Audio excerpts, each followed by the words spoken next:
Olá, eu sou o Douglas Ferreira e esse é o Business Cast da semana. Hoje nós vamos fazer uma viagem cultural pelo mundo. Nós vamos falar de um piauiense natural de Floriano, no estado do Piauí, mas que tem uma ligação muito forte com a cidade de Caxias, no Maranhão. Foi lá que eu o conheci, mas ele ganhou o mundo. Fábio Almeida, que assina as suas obras como Fábio Kerouac, ele está aqui com a gente vai falar sobre vários assuntos. Vamos falar também sobre um livro, mais um livro que Fábio Kerouac está lançando, que é esse aqui, ó. Caramba, não é todo dia que se vem a Paris. Do que ele fala aqui? Fala sobre muitas coisas. Fala sobre uma Paris que está meio descaracterizada, né? A Cidade de Luz perdeu um pouco do brilho, mas não todo, né, Fábio? Tudo bem com você? Tudo bem, Douglas. É um prazer estar aqui com vocês no Business Cast. Obrigado pelo convite. Você é sempre bem-vindo aqui, tá? O Fábio tá, como eu falei, em Teresina para lançar esse livro, mas eu queria que a gente conhecesse um pouco da história dele, desse piauiense que saiu de Floriano, passou pelo Maranhão, rodou pelo Brasil e hoje está radicado em Hamburgo, na Alemanha. Mas é um cidadão do mundo porque já são quantos países, Fábio, que você conhece? Contando nos dedos. 11, eu acho. 11, né? E podia ser mais porque, se eu quisesse, conheci. Mas tem uns que não tem assim, uma ligação, né? Para ir, por exemplo, à Tchecoslováquia. Porque que lá... é ali pertinho, né? Pois é, né? Eu quase fui à Tchecoslováquia. Eu quase fui, né? A República Tcheca. República Tcheca, isso agora, ó. Lá, eu tenho uns 50 e poucos anos. Lá na época do comunismo pesado, ferrenho, né? Então hoje a República Tcheca eu deixei de ir, mas não perdi assim a vontade. Ainda pretendo voltar lá. Sabe por quê? Primeiro pela história do próprio país, né? Mas também porque o nosso amigo Ramsés Ramos tinha uma ligação muito forte com a República Tcheca. Ele morou lá. Então... A República Tcheca ela é a sede da Organização Internacional de Jornalistas. Melhor, foi, porque hoje é a Espanha, é em Madrid.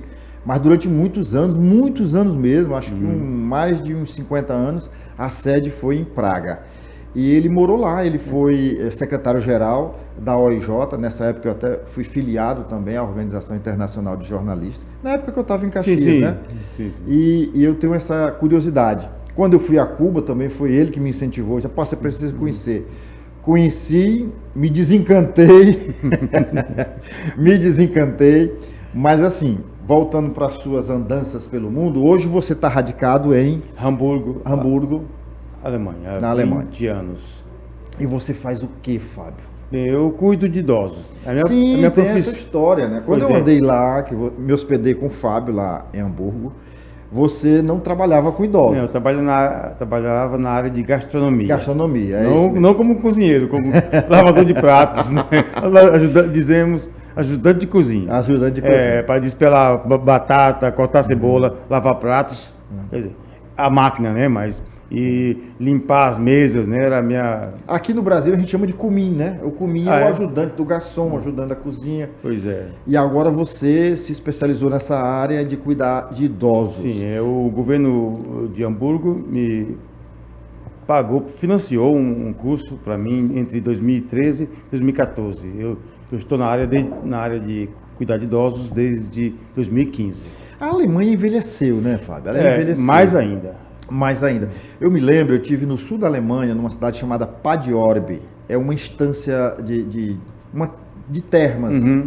E lá dizem que é a cidade da Alemanha, e talvez até da Europa, com o maior número de idosos. Porque o alemão se aposenta e vai morar lá por conta digamos assim, do aspecto terapêutico dessas águas termais que tem lá em Padiorbe. É um negócio fabuloso. Eu estive lá 2 vezes, você precisa conhecer. Fica no estado de Aschaffenburgo, no sul da Alemanha. Sim, não conheço. O estado de Aschaffenburgo, a capital também é Aschaffenburgo. Fica perto de Berlim, não, perto de Frankfurt. Então... Relativamente perto, né? Mas assim, voltando à história, a Alemanha envelheceu. E aí eu imagino que a demanda nessa área de cuidar de idosos deva ser muito grande. Olha, vou te contar no meu setor, por exemplo. Tem gente da Tailândia, da Turquia, Tunísia, Afeganistão, um brasileiro. Só um? Brasileiros são poucos nessa área na Alemanha. Sabe? Eles fazem outras coisas, mas eu tenho amigos que não querem cuidar de idosos, porque não querem limpar o idoso, né? Eu te garanto que eu gosto, porque eu estou ganhando muito bem, eu ganho bem no momento, então não é... Você ganha o suficiente para escrever. Bancar meus livros, né? Porque, envelheceu e os alemães não querem fazer essa profissão, não querem ter essa profissão. Eles podem ter outras chances, né? Agora o estrangeiro é que vai e faz, né? Como a gente fala aqui, essa demanda é muito grande, e como é que eles se viram? Olha, na verdade, Douglas, é o seguinte, só 15% dos idosos estão em casa de idosos, né? 5% em hospitais e o restante em casa. Porque se paga, aqui chama, não sei se é home care, mas... home care. Nós chamamos ambulante. Então, o pessoal que fica em casa, os velhinhos, os idosos, um escritório manda um cuidador passar lá, um pela manhã, outro à tarde, outro à noite, para dar remédios ou aplicar uma injeção, ou coisa parecida, né? Então, uns ficam em casa, mas o governo acompanha, tem uma pessoa... você paga por isso não, você quando se aposenta, você tem direito a um cuidador, né? Na própria aposentadoria... Nós pagamos o imposto à parte. Eu, por exemplo, pago 1,25... Hoje você é cidadão alemão? Desde 2019 eu sou alemão. Tenho um passaporte alemão. Certo. Através de provas, conseguia provas, né, e profissão. Certo. Então, quando o alemão se aposenta, durante o período de trabalho, ele pagou paralelo a isso. Na verdade, não é quando se aposenta, é quando se precisa de cuidados, de cuidadores. Nós pagamos assim, eu pago 1,25% do meu salário e o empregador paga o outro. São 2,5% que vai servir para quando eu precisar de cuidador de idosos. Ou em casa, ou na casa de idosos, né? Perfeito. Fábio, hoje a gente assiste pela mídia, quem acompanha o noticiário, vê que a Europa, praticamente na última década, ela foi invadida literalmente por pessoas fugindo da guerra na África, lá no Afeganistão, muitos latinos também procurando abrigo e oportunidades na Alemanha. Como é que está a Alemanha hoje? A gente vê que na França, e você cuida disso no teu livro, eu quero que daqui a pouco você fale sobre ele, mas na Alemanha, a Alemanha abriu literalmente as portas para essa migração, né? Olha, Douglas, em 2016, quando estourou a guerra da Síria, né?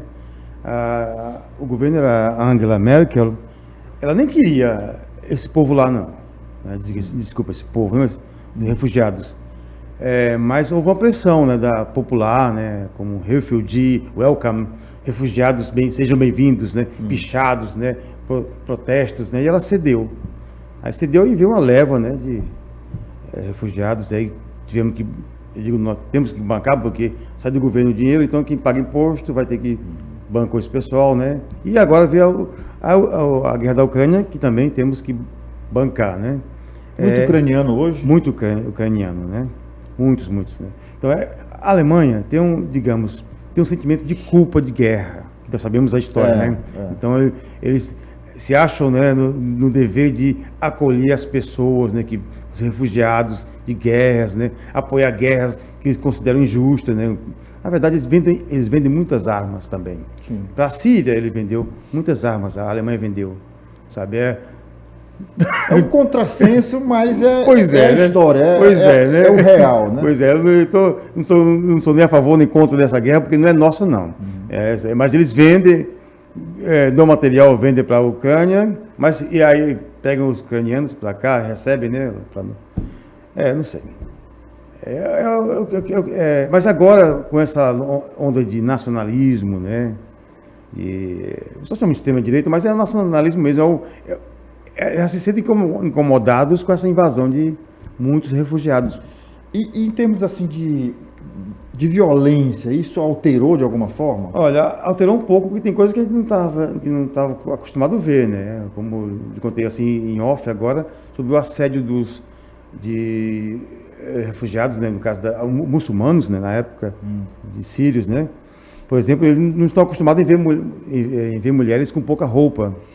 Chegaram até a haver 1 ou 2 ataques, né, que saem em mídia, e tem outros casos, né, que para eles não é comum mulheres sem véu, com pouca roupas, né? Então... Bom, só para que o nosso internauta entenda, na Alemanha existem os FKKs, né, que são campos de naturismo. Exatamente. O que significa o FKK mesmo? Freikörper frei.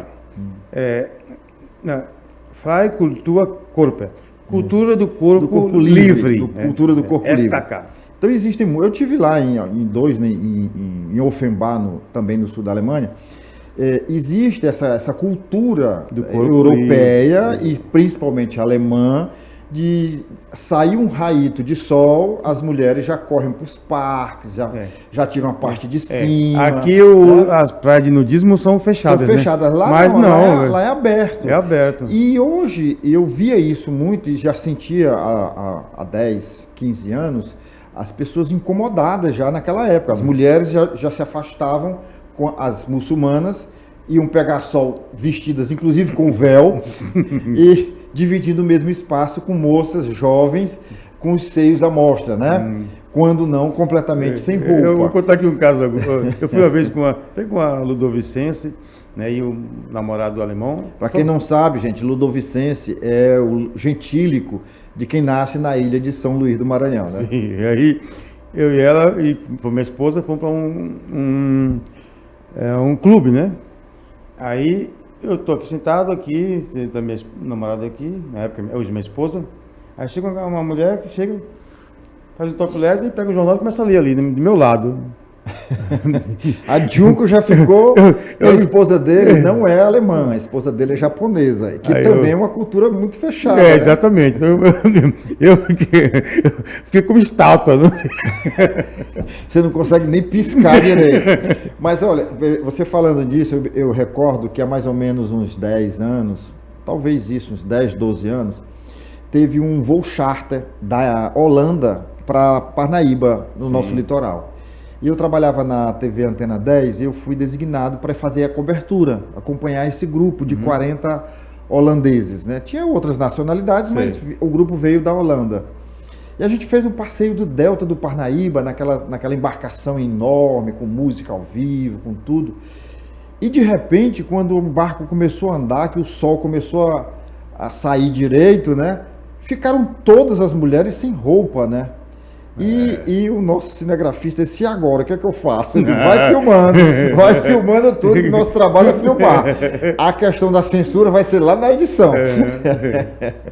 Fábio, nesses anos que você está lá, você já escreveu, você é poeta, eu disse lá no começo. Ex-poeta, eu explico depois. Tá, você explica depois. Mas eu conheci o Fábio como poeta e o Fábio se tornou também escritor. Você já escreveu, esse é o quinto livro. Fala dessas obras, qual foi o primeiro, o que te motivou? Olha, primeiro eu vou falar por que eu abandonei a poesia. Eu fui mais um poeta assim, de performance, né? Eu mais interpretei, porque no Maranhão tem essa tradição de você interpretar poemas, não é declamar apenas, é memorizar e usar um pouco da técnica do teatro, né? Aqui o Hélio Ferreira, o poeta Hélio Ferreira, no Piauí, fez muito isso, né? Por acaso, meu tio, né? Família. Meu ex-tio, ele faleceu. Apesar de ser Ferreira, não é da minha família, mas é um amigo. Sim. E aí, eu abandonei porque, desde 92, até 2015, eu escrevia, então eu me sentia mais um performático, né? Mas escrevi, tem livros publicados, 3 de poesia, mas é aquele negócio, poesia, todo mundo diz que gosta, né? Mas ninguém compra. Sabe, ninguém não compra e pouco consome, né? Exatamente. Então, mas eu tinha assim, aquela de sempre contar história, né? Tinha sempre uma história, quer dizer, para mim tudo que eu vejo é possível criar uma história. E eu estava fazendo meu estágio, né, um dos estágios que eu fiz de cuidador de idosos, né? Veio uma luz, pô. Eu tinha acabado de fazer o estágio, estava na escola e eu lembrei que eu ia fazer um próximo estágio e eu pensei, bem que eu podia escrever o que acontece lá. O teu dia a dia. No meu dia a dia. Fiquei 1 mês e meio na escola, voltei para 1 mês e meio no estágio, e eu com um caderninho comecei a anotar, que tempo eu teria, porque eu era estagiário, eu não podia fazer tudo, eu estava aprendendo. Então, eu coloquei num livro chamado O Cuidador de Velhinhos Alemães, né, que sou eu, na visão do estagiário, o que eu via, por exemplo. Eu não sabia, Douglas, que homem também usava meia contra trombose. Contra trombose. Pois eu tive que colocar no senhor lá e ele me explicou, meu amigo, nunca fume não. E fumando. E fumando. Sabe? E aí, na primeira vez que eu fui colocar uma meia para uma senhora, eu suei, não consegui. Tive que pedir ajuda na mulher no corredor que estava limpando, né? Então aí... e tudo isso você conta no livro? Conto no livro, né? E vendeu? Olha, eu sou um vendedor ambulante, eu saio vendendo na rua, no corpo a corpo, né? Eu consegui vender um pouquinho, até porque depois descobri uma página de brasileiros que fazem na mesma área na Alemanha. Então, quando descobri aí, vendi mais ainda, né? Deu uns 400 e poucos livros, né? Pro primeiro já foi Deu muito. para pagar a impressão. A gráfica, né? Certo. Aí o segundo veio um tema de um homossexual do Piauí. Olha, Douglas, Mas João, lá, que morava lá? João, o Homo Feliz. Ele, o nome dele é Joaquim Rodrigues, ele foi professor de dança, de zumba da Tita do Rego Silva, que é artista plástica. Conheci a Tita, tive no ateliê dela lá. Que é de Caxias, mora em Hamburgo, na Alemanha, e professor também da minha esposa, né, de zumba. Aí uma vez ele contou a história dele, como ele chegou na Alemanha em 2000 mais ou menos. Aí, em 2001 ele participou da primeira cerimônia homoafetiva em Hamburgo. Na Alemanha, no mesmo dia, teve várias cerimônias e em Hamburgo, uma cerimônia coletiva, né? Não era casamento ainda não. O casamento veio a partir de 2013. Mas em 2001 foi uma cerimônia coletiva acho que eu diria união afetiva civil, né? E ele estava lá.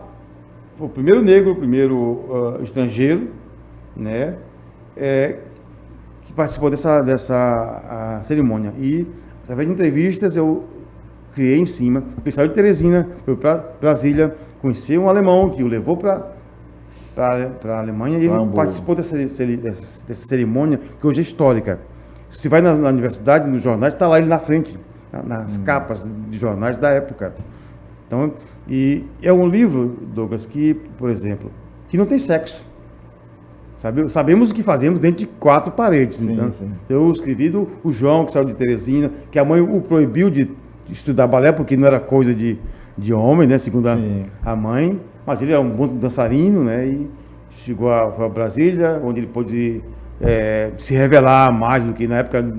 Aqui a repressão era maior ainda. Eu lembrei de uma história aqui. Eu vou te cortar para contar essa história.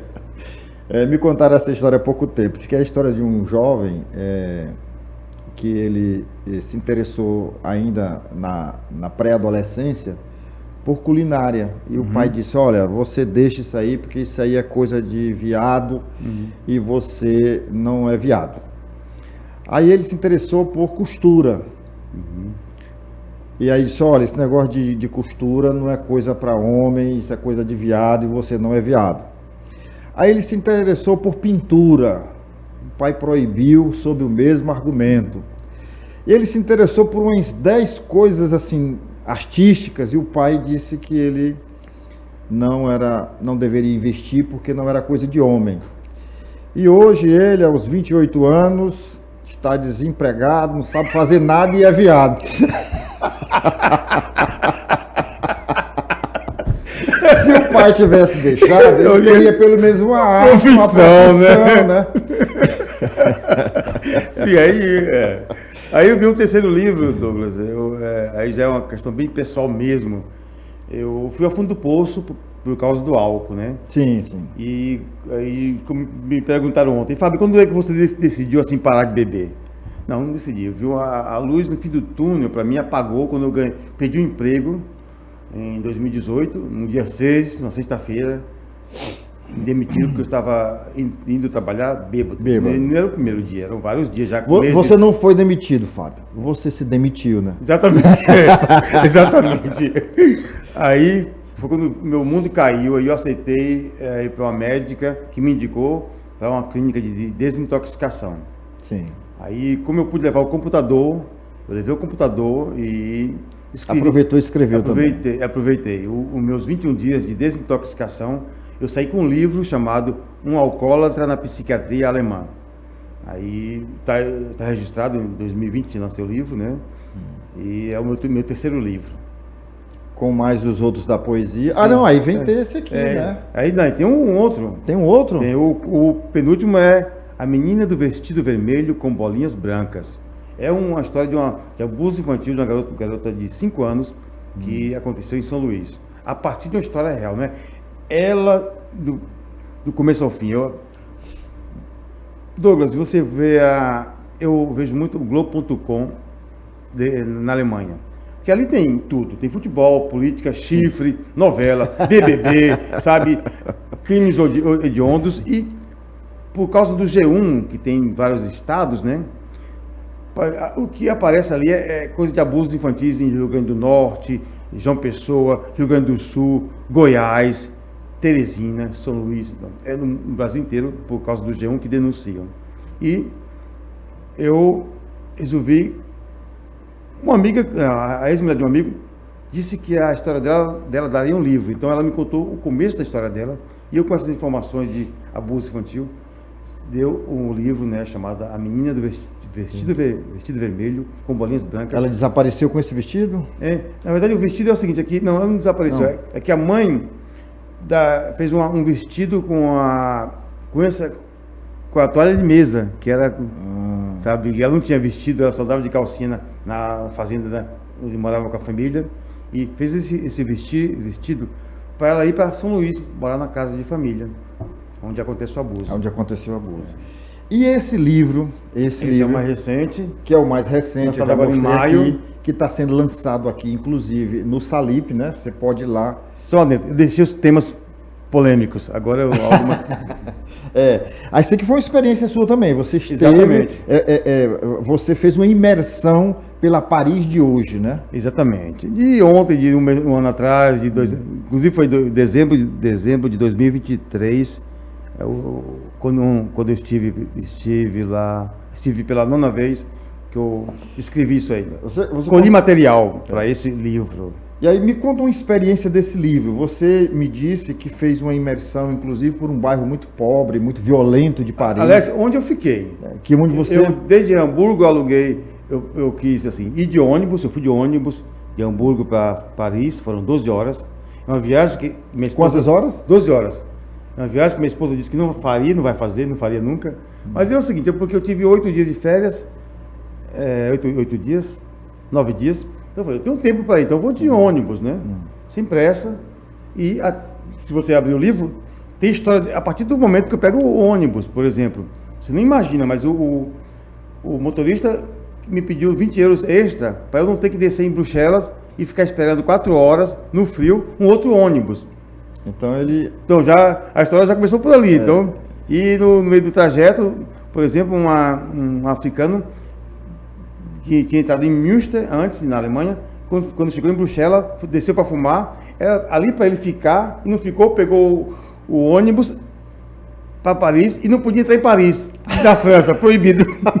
Então, aí, que loucura! Então, aí, a aventura já começa aí, né? E eu fui de ônibus e aluguei um hotel, reservei um hotel barato. Só que eu não sabia que o hotel barato estava numa área perigosa. Foi onde eu passei. Nos arredores de Paris, né? Nos arredores. Na verdade, Paris é o seguinte, são 20 arrondissements, distritos, né? Sim. Então, um é mais próximo da Torre Eiffel, essas coisas, né? Tá, de Champs-Élysées, o 8º é onde tem Champs-Élysées. E ao redor, o 18 e o 20, eu estava no 18. Né? Não era bem nos arredores, era Paris mesmo. Paris mesmo. É. Só que é o seguinte, nesse 18 de semana, onde eu fiquei, no 18º distrito, é onde está Sacré-Cœur e Montmartre.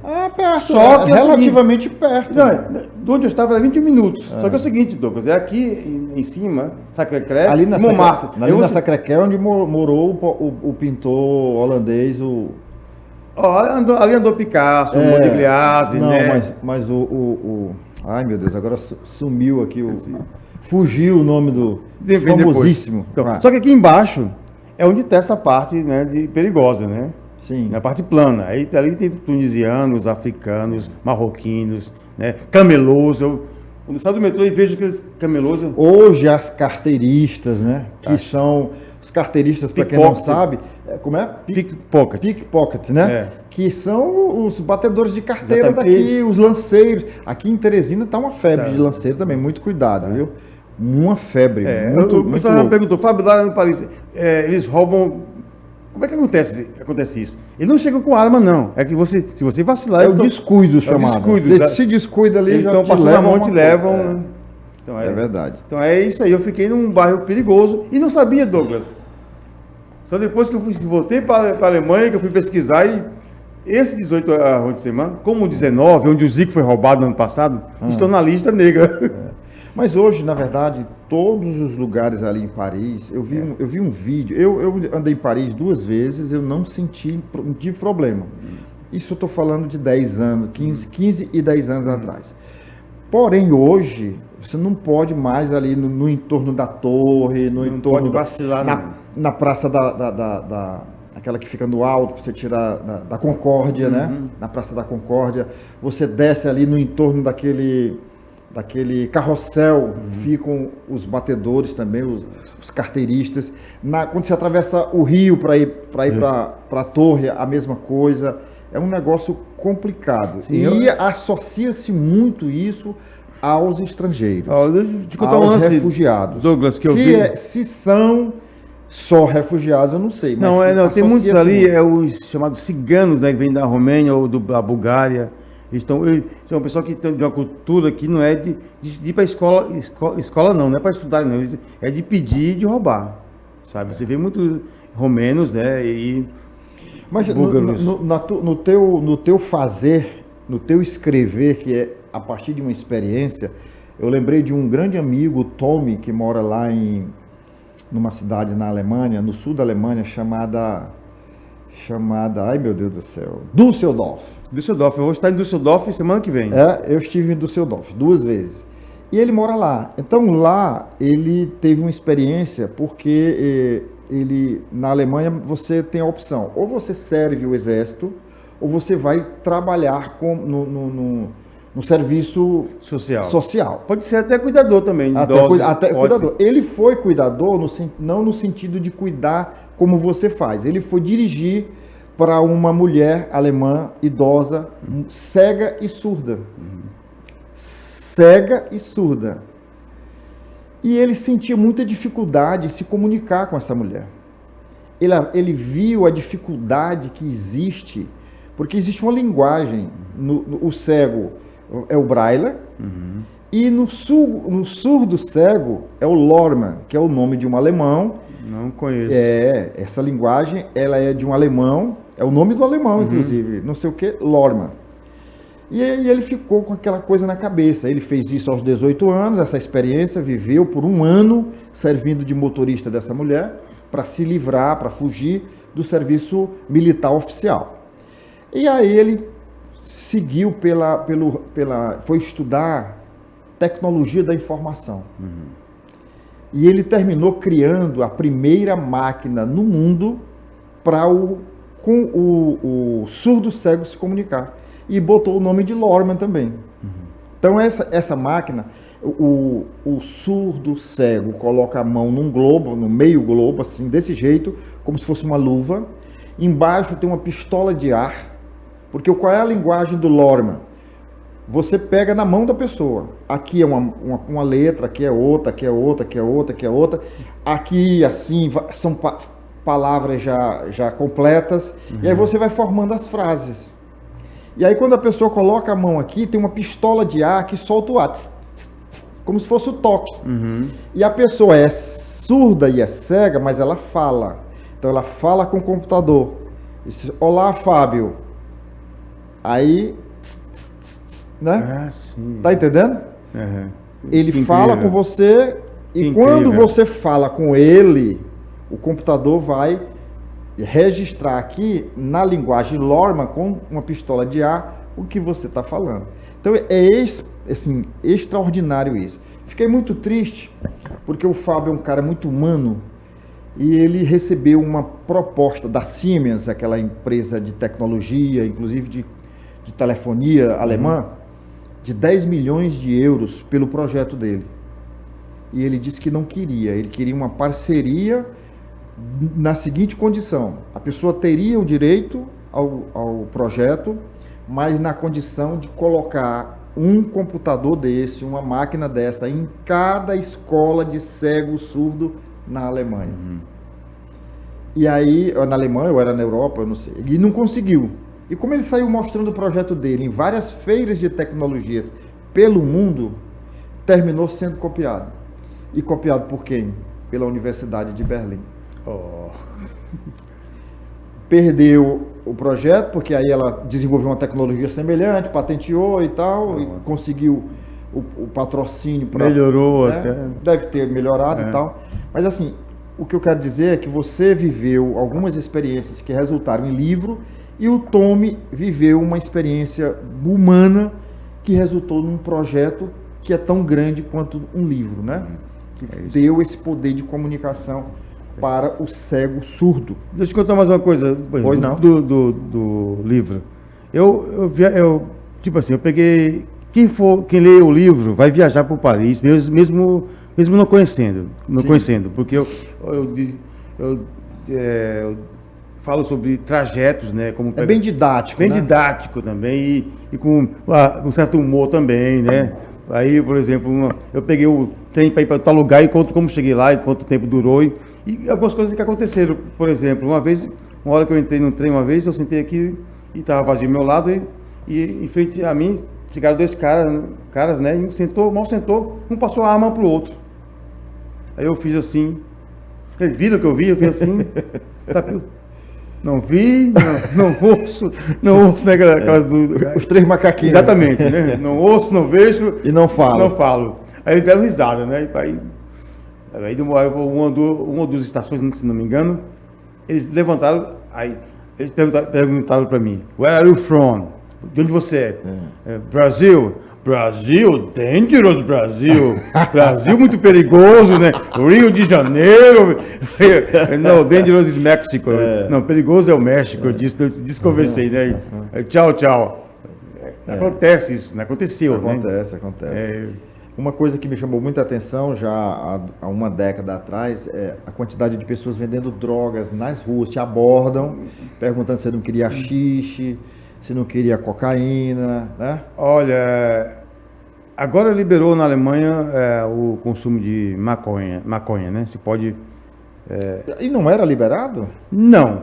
Eu lembro, deixa eu contar uma história aqui, gente. Fazia-se vista grossa, Deixa mas eu contar agora... uma história aqui, gente. Eu tô com o Fábio em Hamburgo, num dia de semana, e eu vou passando numa rua com ele e tem uma fila numa casa, num prédio, numa casa, lá, bem no centro de Hamburgo. Eu disse, Fábio, e essa fila, o que é? Era uma fila para as pessoas, os drogados receberem a droga. Cocaína, era um projeto, heroína, maconha. projeto do governo, que era um projeto que se chama de projeto de redução de danos, porque ao invés daquele jovem, daquele idoso, daquela pessoa drogada, ir roubar, matar, assaltar para comprar a droga, eles adiantavam esse trabalho, davam a droga de graça, evitava que a pessoa fosse entrar no crime e, de certa forma, tem uma certa lógica, eu não sei, eu não estou defendendo esse projeto, mas, de certa forma, atingiu o traficante, né? Porque o traficante não tinha para quem vender, porque todo mundo tinha droga de graça. Na verdade, esse projeto ainda existe? E por que era naquela época? Era liberado assim? Não, não é que é liberado. Aquele pessoal que está indo buscar como se diz, como dizemos, são casos perdidos. Ah, tá. Quer dizer, além daquele prédio que eu te mostrei, tem assistente social. Tem pessoas, se as pessoas que vão ali buscar sua droga quiserem recomeçar a sua vida, vão ter orientação. Eu me lembro que tinha até uma ambulância na porta, Foi, porque alguns passavam porque mal. tem uns já pegam ali e já começam a se injetar ali. Então, se tiver se um sofrer um supapo, né? Sofrer um piripaco, já levam para o hospital. Douglas, aquele pessoal ali é cadastrado, sabe? Dizem que antes eles colocavam a droga nos telefones, nos orelhões, né? Não, mas aí não era em Hamburgo, né? Era outra outra cidade. E parece que, se não me engano, é outro país, se não me engano. Porque, na verdade, é sueco ou é norueguês esse projeto. Esse projeto. Que tem em Hamburgo, tem em Berlim. Então, aquele pessoal ali é cadastrado. Não é qualquer um, eu vou lá, não. Só se há uma pesquisa social sobre a pessoa, se ela não tem como se recuperar, se é um caso perdido, né? Então, mas é assim, não é que é liberado. Aí hoje em dia, desde o ano passado, já se pode, tá liberado fumar na rua, né? Você tem um horário para isso, né? E estão se formando clubes, né? Me tira uma dúvida, o porrito é maconha? Porrito? Um cigarro de porrito, chama porrito, porque eu estive no... Um cigarro de maconha? Sim. Não, assim... É um tipo de um cigarro que você comprava na banca de revista, na farmácia. Não lembro não disso, não. Então liberado tá agora recente. Desde 1º de abril do ano passado. Né? Parece mentira, mas 1º de abril é dia da mentira, aqui no Brasil. Foi quando se pôde, foi liberado, mas houve um ano antes um começo de uma educação, né? E, por exemplo, quem fuma na rua, não pode fumar, só pode fumar entre 8 da noite e 7 da manhã. E não pode fumar perto de estações, nem de creches, nem de escolas, né? Tem critério, Tem critérios, né? Bom, gente, a gente está falando disso aqui. Eu, particularmente, sou contra a liberação das drogas. Eu, Douglas Ferreira, o cidadão e o jornalista. Mas tem quem defenda, tem quem acha que seja uma forma até de enfrentar o tráfico, né? Eu quero dizer, porque isso faz parte da nossa cultura lá na Alemanha, né? Eu digo nossa, porque eu já estou inserido há 20 anos e eu vi o processo disso. Então, e o Douglas viu esse centro, né? Eu vi. Depois eu estive na Holanda, lá a Holanda já é mais aberto, né? Não é como se fala por aqui também não, mas é muito mais aberto. Você tem alguns lugares que você vai passando aqui, você se sente o cheiro da maconha, vê a pessoa fumando na frente de guardas, eu vi à noite, né? Mas enfim, isso não é nem o objeto da nossa entrevista não, da nossa conversa. Isso. Bate-papo aqui, que é como se a gente estivesse numa praça, conversando, contando piada. Eu acho que essa é a grande diferença de um podcast para um programa de televisão, né? Exatamente. Mas, Fábio, foi um prazer ter você aqui com a gente, revê-lo mais uma vez. E olha só, o Fábio chegou, ele mandou inclusive umas mensagens para mim, mas eu não estou mais com aquele número que você mandou. E eu vou no Salip e encontro o Fábio por acaso mesmo. De repente eu ouvi a voz do Fábio, o Fábio ouviu minha voz, nós nos viramos... Douglas, Fábio, rapaz, que é isso? Então, depois de 7 anos. São situações inusitadas. De fato, há 7 anos a gente não se via, porque há 7 anos ele esteve aqui. Tu vem todo ano, né? Eu estive em dezembro aqui. É todo ano praticamente. Todo ano. Mas a gente não se via há 7 anos. Inclusive, quando ele esteve aqui, o meu filho, Victor Hugo, estava na UTI. Ele é prematuro, nasceu de 6 meses, quase 7 meses. Eu saí da UTI da visita do Vitor Hugo, foi encontrar com o Fábio aqui num restaurante na Zona Leste. E hoje vi o menino, né? Tá enorme. É um rapaz agora. Vai fazer 7 anos agora.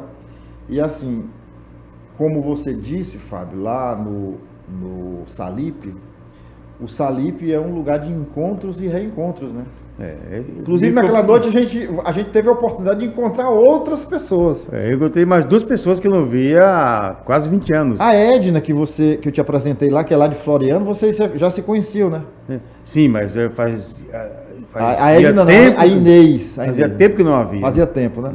A nossa amiga lá de Caxias também. Silvana Janete. A Silvana Janete. Foi depois dali encontrei com um amigo daqui de Teresina, que é um amigo muito querido mesmo, mas que embora a gente more na mesma cidade, já tinha uns 2 ou 3 anos que eu não via, Robertone Pessoa. Então, o Salip proporcionou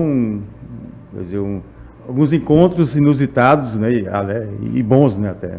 Você fica aqui em Teresina até quando? Até hoje à tarde. Até hoje à tarde. Hoje eu vou para São Paulo. Então, quem pôde comprar teu livro e ter o teu autógrafo já passou, né? Não, mas desde eu fico 3 dias em São Paulo, eu posso enviar de lá, né? Tá. O exemplar. Pronto. Inclusive, eu tenho agora um pedido, eu vinha de Caxias para cá, alguém mandou uma mensagem, quer comprar esse meu livro atual e o anterior, eu vou autografar e enviar pelos Correios. Olha aí. Então tá aí, Fábio. Se você quiser mandar um abraço aqui para Caxias, para Floriano, para o Brasil, fique à vontade. Primeiro, um grande abraço para Caxias, né? Eu costumo dizer que eu sou um poeta maranhense que nasceu no Piauí. Eu não tenho como negar as raízes, né, de onde eu saí, e não tenho como negar de onde eu comecei a escrever, Douglas, né? Onde eu comecei a fazer poesia. A propósito, eu tive um jornal em Caxias que você escrevia Exatamente, no meu jornal. Eu tive um jornal em Caxias chamado A Folha dos Cocais, e ele era um colaborador assíduo todos os dias, toda semana, aliás, que o jornal era semanal. E quando você foi secretário de comunicação lá na prefeitura trabalhei de Caxias, com você também. Você foi nosso repórter lá também. Exatamente. Eu aprendi muito com o Douglas. E eu aprendi muito com você. Muito obrigado, Douglas. Fábio. Tá bom? Bom, eu queria só mandar aqui um alô para quem está nos assistindo nesse momento e dizer que se você recebeu o link dessa reportagem, que você nos ajude a divulgar, né? Você viu que foi uma conversa muito descontraída, com bastante informação, porque esse é o objetivo da gente aqui, é ajudar as pessoas a informar, a falar sobre tudo. O nosso foco aqui, Fábio, o nosso foco é o empreendedorismo, mas a gente abre espaço para muitos temas, e o seu tema é um tema legal, que é uma pessoa que escreve e que criou coragem, que atravessou o Atlântico, que desbravou a Europa e que hoje é um cidadão do mundo. Eu costumo dizer isso, né? Que você é um cidadão do mundo. E eu queria que você nos ajudasse a divulgar esse trabalho, né? Do Fábio também. E eu queria mandar um abraço para os nossos, digamos assim, para as pessoas que nos apoiam, para as empresas que nos ajudam a fazer esse trabalho.